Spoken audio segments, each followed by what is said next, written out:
सिया राम कहियो, सिया राम कहियो, सिया राम कहियो, सिया राम कहियो।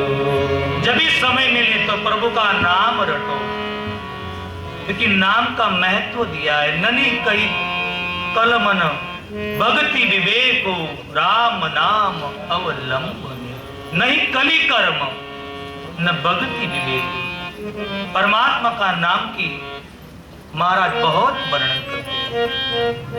खरदूषण का सुनना चला गया, युद्ध करने आते हैं, प्रभु ने माया रची, ऐसा युद्ध किया कि खरदूषण सामने देखते तो राम दिखते हैं, जो उसका ही सैनिक होते हैं, तलवार लगाते हैं, मृत्यु होते तो उसका ही सैनिक होता है।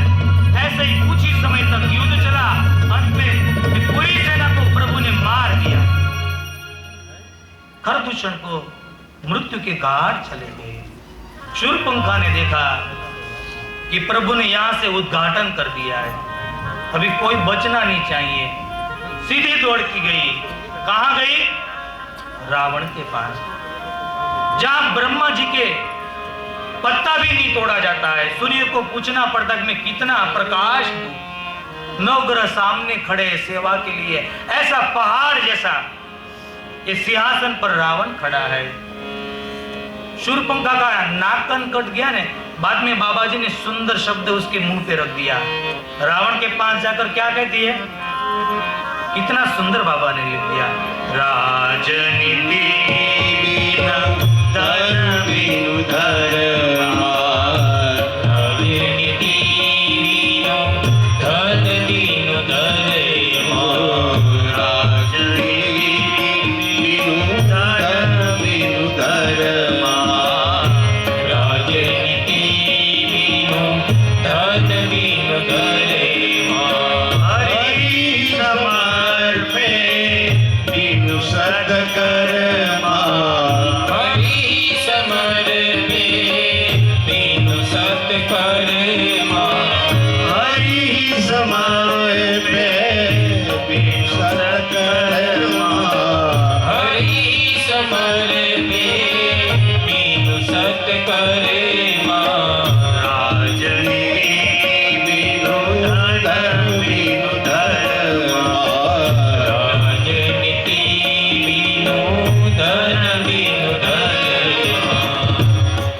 रावण को कहने लगी, हे रावण, नीति के बिना राज्य अच्छा नहीं लगता, व्यसनी को मुंह में सत्संग अच्छा नहीं लगता, और कितना भी अच्छा धर्म का कार्य करो, परमात्मा को अर्पण नहीं करते तो ये धर्म का काम पहुंचते नहीं है।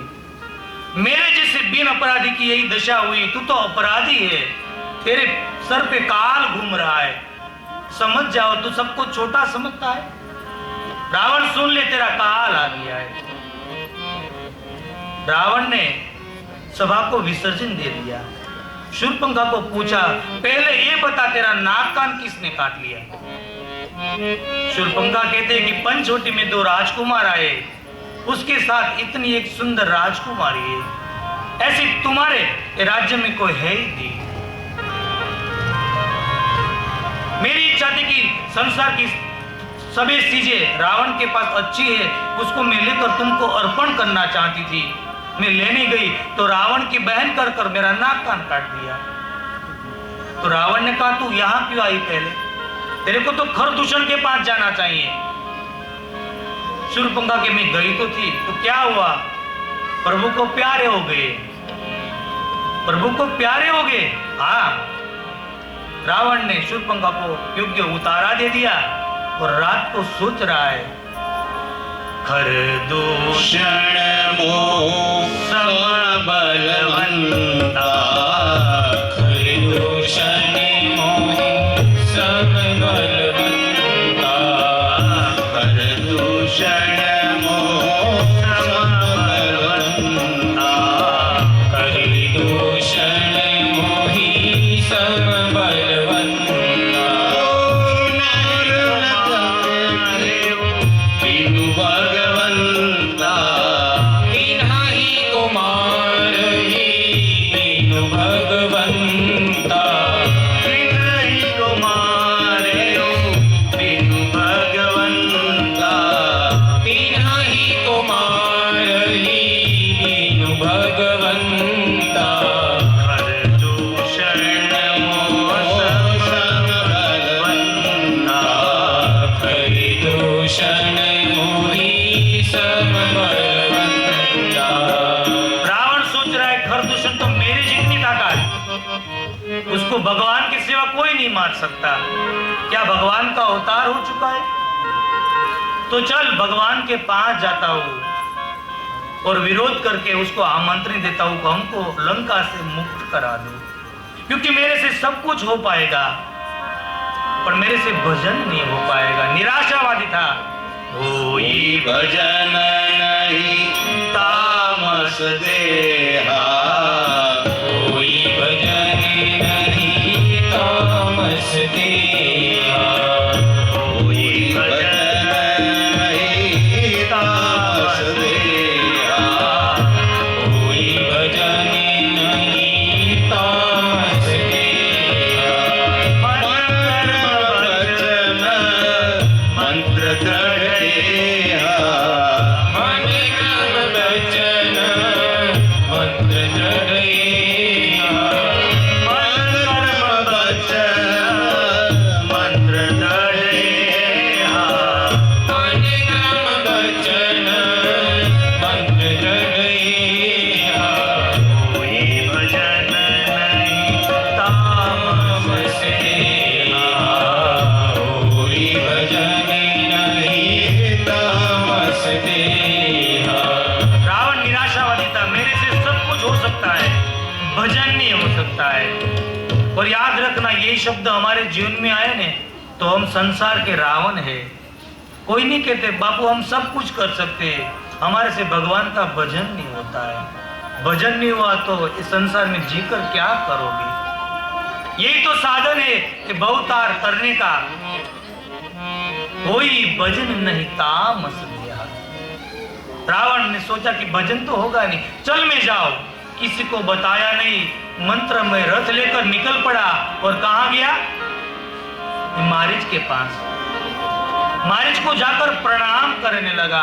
जैसे रावण ने प्रणाम किया तो मारीच कांपने लगा, क्योंकि रावण का प्रणाम, दुर्जन व्यक्ति का प्रणाम है ना साहब, वो अपने मृत्यु को आमंत्रण देता है। दुर्जन की कृपा भली, भलो सज्जन को त्रास। दुर्जन की कृपा बुरी भलो सजन को त्रास। जब जब सूरज गर्मी करे तब तब बरसन की आस। दुर्जन व्यक्ति का नमस्कार अच्छा नहीं, और ज्यादा नमते ने सब नमन नमन में फैले, बहुत नमे नादान। प्रणाम करने लगा। मारिच कांपने लगा। मारिच कौन था? प्रभु ने बिने फर का बाण मारा था और प्रभु ने बाण से उसको लंका में फेंक दिया, वही मारिच था। तो कहा क्या प्रणाम मत करो, पूछो क्या है? कहा कि तुम्हारा काम है क्या? तू मेरे साथ चल। कहा पंचवटी में 2 राजकुमार अयोध्या के हैं, उसके साथ उसकी पत्नी है, उसका मेरे को अपहरण करना है। मारिच ने कहा राजकुमार अयोध्या के 2? मन में याद आ गया बिने फरका बाण। कहा कि आपने 2 राजकुमार को देखा कभी?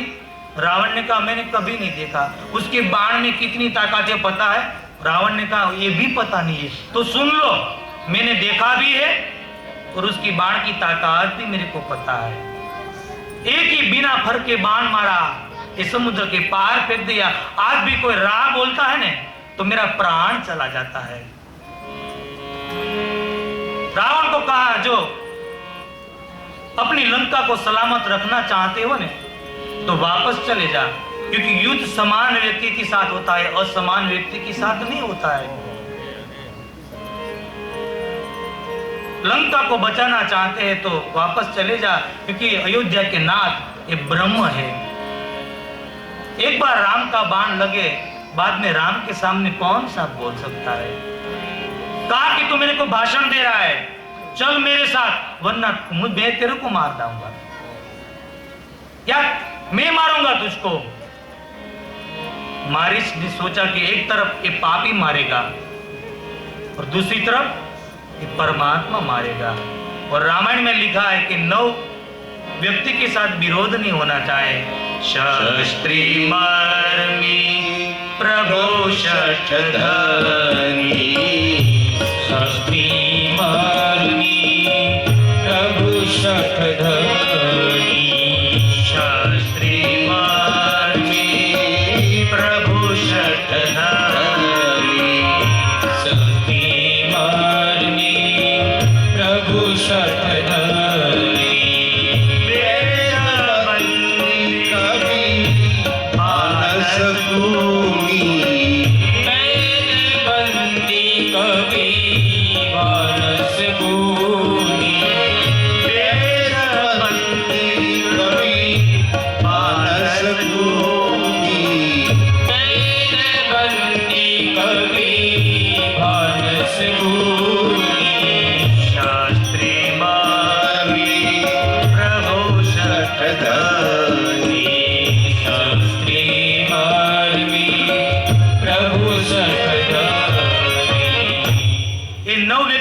विरोध नहीं करना चाहिए। राम कथा समझाती है।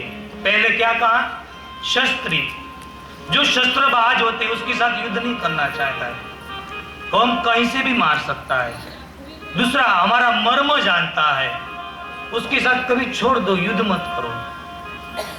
प्रभु, तीसरा, भगवान के सामने कोई नहीं जीता आज तक, प्रभु। और चौथा कहा? शठ। शठ किसको कहते हैं? शस्त्री तो समझाया, मर्मी प्रभु शठ,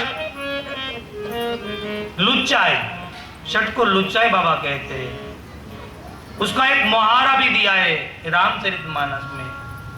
एक आदमी बाहर से आ रहा था, बहुत बारिश हो रही थी, तो एक सज्जन व्यक्ति ने कहा कि आपका घर थोड़े दूर है, आप भीग जाओगे, आप आज हमारे घर पे ही खाना खा के जाओ। उसने कहा कोई बात नहीं। वो सज्जन व्यक्ति अंदर गया अपनी पत्नी को कहने के लिए कि ये भाई साहब के लिए खाना आज बनाने का। इतना कहने गया तो वो शठ था ने, लुच्चाई, वो दौड़ते दौड़ते सजा चला गया और ये वापस आया तो भीग के खड़ा था। कहा कि आप भीग गए, आप कहाँ गए? तो बोला कि मैं कहने गया था मेरी पत्नी को कि आज का खाना मेरा मत बनाना। शस्त्री मर्मी प्रभु शठधनी, शस्त्री प्रभु शठधनी। पांचवा कहा? धनी, धनवान व्यक्ति के। कितने समय के पहले 1631 में कथा लिखी गई, और धनवान के साथ हम विरोध नहीं कर सकते क्योंकि वो सब खरीद लेते हैं पैसे से। आज यही हो रहा है। कोर्ट में देखो, पुलिस थाने में देखो, पैसे वाले लोग रहते हैं, वो सब खरीद लेते हैं, वहां हमारा विजय नहीं होता है। शस्त्री मर्मी प्रभु शठ धनी। और अंत में कहा वेद बंदी।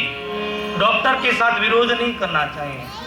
डॉक्टर को ऐसा नहीं कहना चाहिए कि कल सुबह तक मैं अच्छा हो जाना चाहूं, तो डॉक्टर कहते कि कल सुबह होने दूंगा तो ही नहीं तू।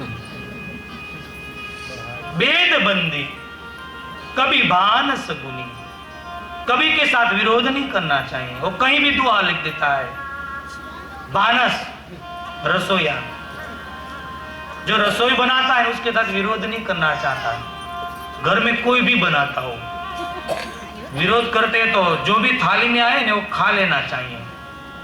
उसमें नमक ज्यादा है, ये ज्यादा है, तो दूसरे दिन वड़ा पाव खा के दिन निकालना पड़ता है। उसके साथ विरोध नहीं करना चाहिए। और अंत में कहा गुणी, गुणवान व्यक्ति, सज्जन व्यक्ति, सुजन समाज सकल गुण खानी, करो प्रणाम सब प्रेम सुभानी। सज्जन व्यक्ति के साथ विरोध नहीं करना चाहिए। उसमें से 9 में से कहीं रावण में है। क्षत्रिय भी है, मर्मी भी है, धनी भी है, शठ भी है, लुच्चा भी है, कवि भी है, क्योंकि तांडव रच दिया। रसोईया भी है, ब्राह्मण को रसोई आती है। 2 सीजनें थी, प्रभु नहीं था और धन्य सज्जन नहीं था। 2 ही सीजनें थी, 7 तो थी उसमें। मारिच ने सोचा कि चल जाता हूं, रावण के साथ आ रहा है।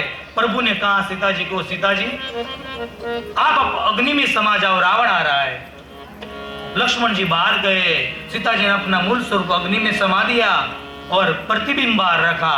और लक्ष्मण जी आए ने तो यह लक्ष्मण लक्ष्मण हूँ यह मरम न जाना, लक्ष्मण हूँ यह मरम न जाना, लक्ष्मण हूँ यह मरम न जाना, लक्ष्मण हूँ यह मरम न जाना। क्या नहीं जाना?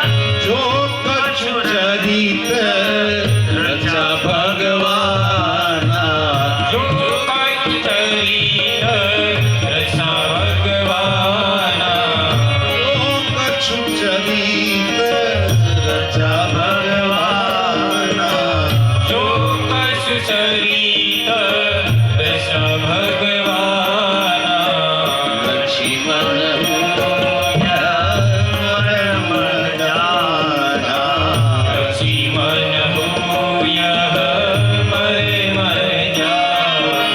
ये लक्ष्मण जी भी मर्म नहीं जान सके। 24 घंटा सेवा करने वाला पास आकर खड़े रहे, सीता जी को वंदन कर लिया। और मारीच और रावण आ रहा है। मारीच ने मृग का स्वरूप ले लिया, सोना का मृग नहीं था। ऐसी एक जात आती है मृग की, जिसके पर सूर्य का प्रकाश होते तो सुवर्ण लगता है। जैसे समुद्र में पानी हो और आप सूर्य देखो तो आपको प्रतिबिंब दिखता है, ऐसा प्रतिबिंब के स्वर्ण के रूप में दिखा।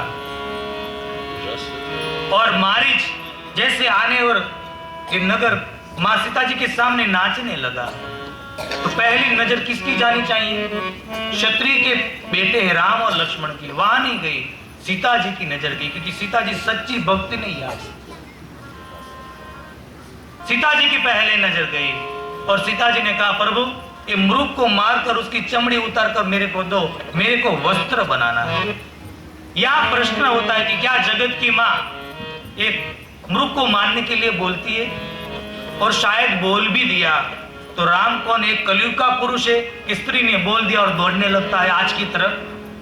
कई स्त्री तो भी आधा बोलती तो पुरुष दौड़ने लगता है, रास्ते में जाकर सोचता है कि उसने बताया क्या मेरे को, भूल जाता है। राम ऐसे नहीं थे, ऐसे राम नहीं थे। प्रभु को पता था जब तक मैं यहां से नहीं जाऊंगा तो रावण नहीं आ सकेगा। प्रभु मृग को बाण लेकर पीछे जा रहे, यहां बेटे बेटे जयंत को मारा था, क्या है मृग को नहीं मार सकते? पर मृग की इच्छा थी, वो प्रेमी समझते अपने आप को कि मेरा प्रीतम आ रहा है। मृग आगे, परमात्मा पीछे, दौड़ के जा रहा है। जाते जाते परमात्मा ने बाण चला दिया और मृग मरा। मृग मरा।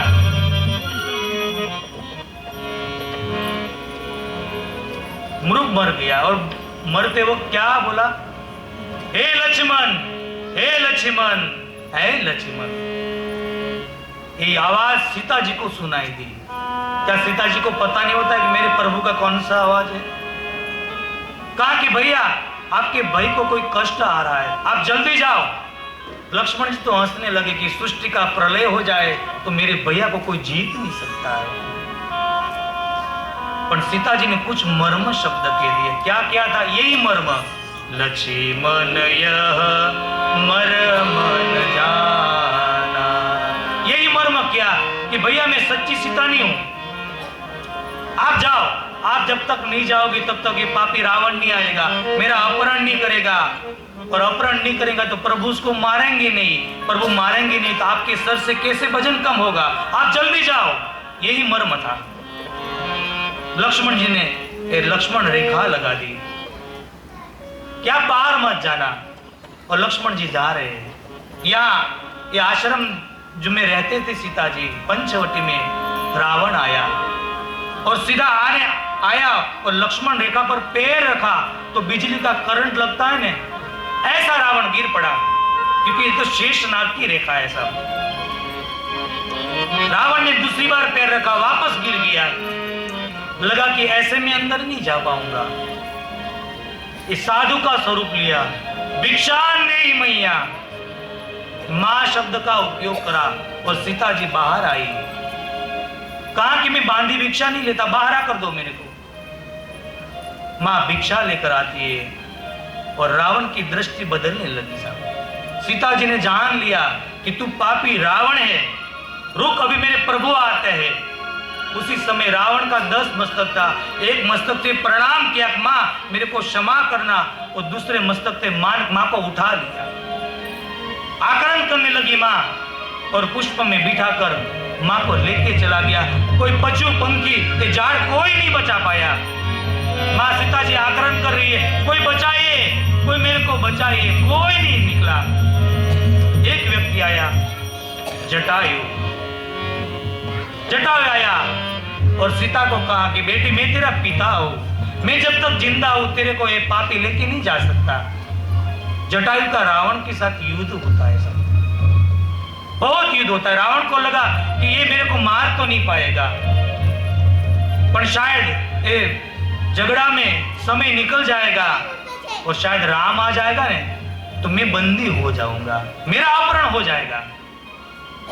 तो ये पापी रावण ने कृपण निकाला और जटायु की पंखें काट दी। निसहाय जटायु नीचे गिरा, राम राम कहते हुए नीचे गिर गया। मां को उठा के लेकर चला गया। कुछ बालुओं को देखा तो मां ने कुछ आभूषणें चूड़ामणि नीचे डाली एक सुग्रीव के पास, और अशोक वाटिका में लंका में रावण लेके चला गया। मां को अशोक वाटिका में अशोक वृक्ष के नीचे बिठा दिया, कुछ धमकाया और कहा सभी राक्षसी को कि सीता को दंड दो और कहो कि मेरी रानी बन जाए। रावण चला गया और यहां प्रभु मृग को मारकर आ रहे, सामने लक्ष्मण आ रहे। राम ने लक्ष्मण को देख लिया, प्रभु चौंक गए, लक्ष्मण ये तूने क्या किया? जनक सुता परी हरि अकेली, जनक सुता परी हरि अकेली, जनक सुता परी हरि अकेली, जनक सुता परी हरि अकेली, आए उतार मम पैरी, आए उतात बचन मम पेरी, आए उतार बचन मम पैरी, आए उतात बचन मम पेरी, जनक सुता परी हरि अकेली, जनक सुता परी हरि अकेली। लक्ष्मण तूने क्या कर दिया? जनक की पुत्री को अकेले छोड़ दिया। लक्ष्मण आज लग रहा है कि हम आश्रम में जाएंगे ने तो सीता नहीं होगी, सीता नहीं होगी। आक्रमण करने लगे, सीता ए सीता सीता सीता ढूंढ रहे। वियोगी राम आज मां सीता को ढूंढ रहे, और हमारे संत ने तो लिख दिया कि विरह की वेला में भगवान ढूंढ रहे। कैसे ढूंढ रहे? वीरः व्यथित हो, व्यथित द्रवित हो, बन बन भटके राम, बन बन भटके राम, अपनी सिया को प्राण पिया,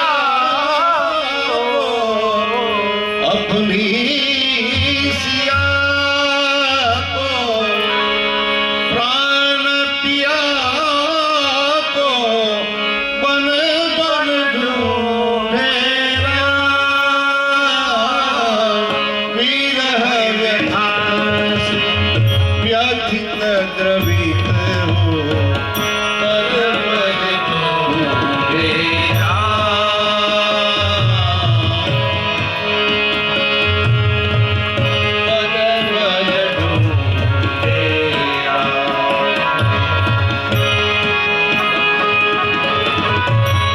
भगवान ढूंढ रहे हैं माँ सीता जी को। हे सीते, मृग को पूछते हैं, झाड़ को पूछते हैं, पत्ता को पूछते हैं, मेरी सीता को किसी ने देखा?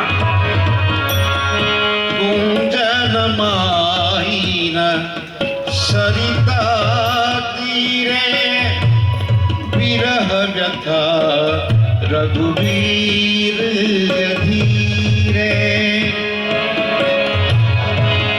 कुंजन माहीन सरिता तीरे विरह व्यथा रघुवीर धीरे एक मृग में वधु करी श्रेणी तुम देखे सीता मृग में तुम देखे सीता मृग में निचलता से जाते जाते निचलता से जाते जाते पूछत डोले विरह व्यथा से जगित जगित हो बन बन डोलेरा, बन बन डोलेरा। माँ सीता जी को परमात्मा ढूंढ रहे हैं। हे सीते, हे सीते, हे सीते, हे सीते, पूछ रहे हैं, मेरी सीता को किसी ने देखा है? कोई तो बताओ, मेरी सीता कहाँ है? भावुन जानी जानकी सीता रूपशील व्रत देव पुनीता भावुन जानी जानकी सीता रूपशील व्रत देव पुनीता तारा बिना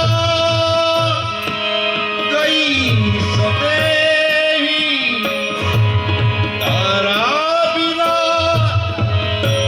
गई सदेही कबहु न दूर भई पैदेही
हे सीते, वियोगी राम सीता जी को ढूंढ रहे, कहीं मिलती नहीं मां।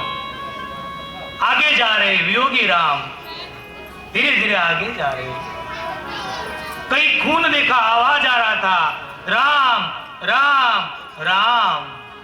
लक्ष्मण जी ने कहा कि प्रभु कोई माया लगती है। वहां गए तो गिरिराज जटायु निस्सहाय पड़ा था, अंतिम श्वास ले रहा था। प्रभु ने अपनी गोद में रखा और पूछा कि ये दशा आपकी किसने की? कहा कि प्रभु ये दशा नन्हे की मेरी। आज जटायु ऐसा शब्द बोल रहे कि प्रभु की आंख से आंसू बहने लगे। प्रभु आज एक प्रश्न पूछता हूं, सृष्टि का सर्जन तो ब्रह्मा जी ने किया है, पर ब्रह्मा का सर्जन तो आपने किया है।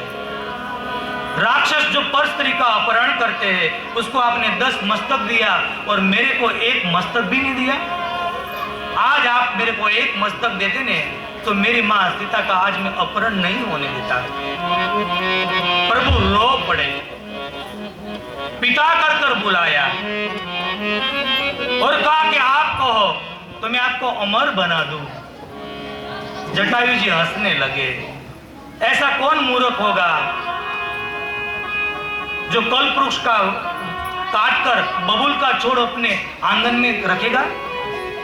आप सामने हो और मैं दूसरा जन्म मांगू? मुनि कितने समय के बाद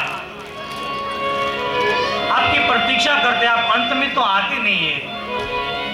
जन्म जन्म मुनि जतन कराई, जन्म जन्म मुनि जतन कराई, अंतराम कही आरत नाई, अंतराम कही आवत नारी। जन्म जन्म मुनि जतन कराई, जन्म जन्म मुनि जतन कराई। प्रभु कितने जन्मों के बाद ऋषि मुनि आपकी साधना करते हैं, मस्तक पर रफड़ा बन जाता है, फिर भी आप दर्शन नहीं देते और आज हमारे समक्ष है और मैं नया जीवन मांगू तो मैं मूर्ख कहलाऊंगा। प्रभु को कहा कि प्रभु एक ही इच्छा है, मेरा अग्नि संस्कार आप करो।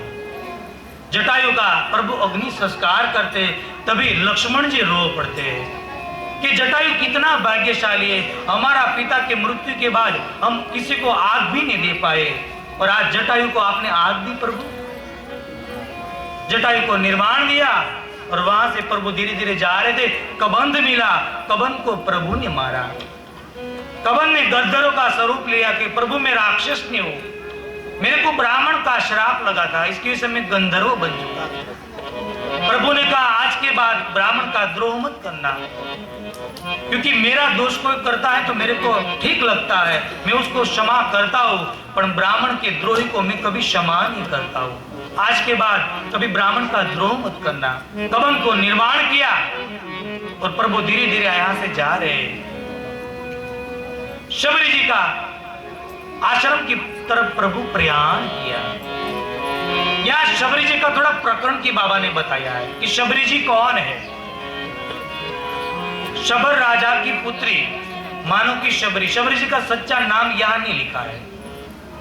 जैसे हम कहते कि जनक सुता जग जननी जानकी, जनक की पुत्री यानी कि जानकी, पर्वत की पुत्री मानो की पार्वती और शबर राजा की पुत्री मानो की शबरी, यही नाम दिया है।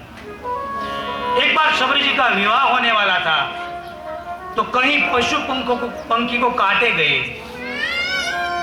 शबरी ने पूछा कि उसकी सहेली को एक लोग क्यों ऐसा कर रहे हैं? कहा कि तेरे विवाह में महफिल के लिए कर रहे हैं। शबरी जी ने कहा कि मेरे विवाह में इतनी महफिल, इतने पशु की हानि, ऐसे विवाह मेरे को नहीं करना चाहिए। शबरी जी ने घर छोड़कर चली गई। पीछे सब आए पर मतंग ऋषि के आश्रम में चली गई, झाड़ पर चढ़ गई। वहां ये बिल लोग नहीं आ सकते, श्राप था। शबरी जी ने सोचा कि ऐसे जीवन बीत जाएगा तो ये जीवन जीने का क्या मतलब है। कहा कि मैं ऐसी कुछ सेवा करूं। मतंग जी और उसके शिष्य आते हैं पंपा सरोवर, तो अपने हाथ से ये रास्ता साफ करती है। मतंग जी और शिष्य देखते कि यहाँ कोई आता नहीं है, तो ये हमारा रास्ता कौन साफ करती है। एक दिन अवस्था हो गई, शबरी जी को थोड़ा समय के हिसाब से चल नहीं पाई और शबरी जी रास्ता साफ कर रही थी, तो मतंग जी और उसका शिष्य आ गए। कहा कि बाबा ये हमारा धर्म को अभक्षण कर रही है, आप उसको श्राप दे दो। शबरी जी रो पड़ी। ये तो संत का हृदय है साहब, मतंग जी का। जो सही दुख परिचित्र द्वारा, बंदनी यही जग जग जस पावा। साधु का हृदय है साहब, पिघल गया मतंग जी का। कहा कि उसका अपराध मत करो शबरी का। शिष्यों ने कहा नहीं, हम उसको नहीं अपनाएंगे, ये बील है। अपराध कर कर चले गए। पंपा सरोवर स्नान करने की गए ने, तो पंपा सरोवर में पानी नहीं था, खून हो गया, लोही हो गया। सब शिष्य वापस आए, कहा कि हमने शबरी जी का अपराध किया। तो कहा कि अभी एक ही काम हो सकता है, शबरी जी का चरण की धूल लो और पंपा सरोवर में डालो, वापस पानी हो जाएगा। और ऐसा किया तो वापस पंपा सरोवर का सुंदर पानी हो गया साहब। ये भक्ति की ताकत है। शबरी जी ने हाथ जोड़ा, तभी मतंग जी ने इतना ही कहा था, शबरी तेरे को राम के पास जाना नहीं पड़ेगा, तेरे पास अयोध्या के राम आएंगे। शबरी जी ने पूछा नहीं कि कभी आएंगे। गुरु के वचन पर इतना विश्वास था। गुरु के वचन प्रतिदिन जेहि, गुरु के वचन प्रतिदिन जेहि, सपने सुगा मन सुख सिद्धि तेहि, सपनी सुगा सिद्धि तेहि। जिसको गुरु के वचन पर भरोसा न होने साहब, उसको सपने में कभी सुख नहीं मिलता है। गुरु पर भरोसा था और समय बीत गया। एक दिन मतंग जी ने कहा कि शबरी जी मेरा अभी अंत हो रहा है, मेरा समय आ गया, मैं जा रहा हूं। शबरी जी रो पड़ी कि बाबा आपके सहारे तो मैं जी रही थी। दो प्रकार का शबरी जी को दुख लगा। एक तो आप चले जाओगे तो मेरे को पता चले, कैसे चलेगा कि राम कौन है। शबरी जी ने पूछा कि मैं कैसे जानूंगी। तो कहा कि तेरे ये झोपड़ी में पहली बार दो राजकुमार आए ने, वो राम और लक्ष्मण हो गए। इतना शब्द कहकर ये चले गए ब्रह्मलोक में और शबरी जी ने प्रतीक्षा की और आज शबरी जी की प्रतीक्षा का अंत होने वाला है। प्रभु राम और लक्ष्मण धीरे धीरे जार में से आवाज आने लगती, राम राम राम, क्योंकि शबरी जी का जप इतना बढ़ गया था। सब वृक्ष भी बोलने लगते थे। शबरी जी हर रोज प्रतीक्षा करती, आज मेरे राम आएंगे, आज मेरे राम आएंगे। सुबह से प्रतीक्षा करती थी, फूल बिछाती थी, बोर लाती थी, फल लाती थी और शाम हो जाती तो निराश हो जाती, आज मेरे प्रभु कहीं भटक गए हैं। सुबह वापस यही प्रतीक्षा कि मेरे राम आएंगे, मेरे राम आएंगे।